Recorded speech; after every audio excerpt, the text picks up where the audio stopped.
La suite du F-16 Gate. Les députés de la commission défense ont pu consulter les audits réalisés après les révélations sur le renouvellement des avions de chasse.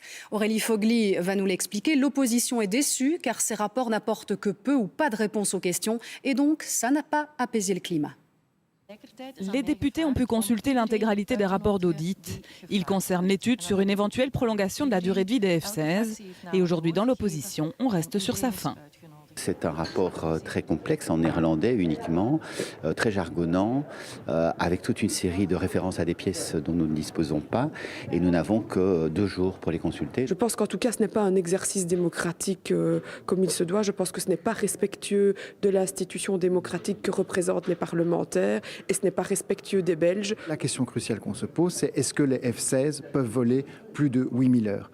Et l'audit externe dit oui, c'est une décision que la défense pouvait prendre seule et ne pas informer le ministre, mais elle dit aussi qu'en effet, les F-16 peuvent voler plus de 8000 heures. Et ça a été visiblement scrappé dans le résumé qui nous a été présenté publiquement.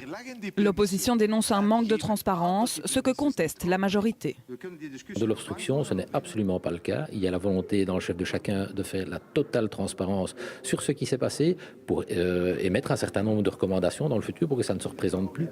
Demain, les députés mèneront des auditions importantes, des militaires, des représentants du constructeur des F-16. Mais à nouveau pour certains, un problème technique se pose. On nous a obligés de signer une déclaration qui fait que nous ne pourrons pas utiliser l'information que nous avons lue à l'extérieur, notamment pendant les auditions demain.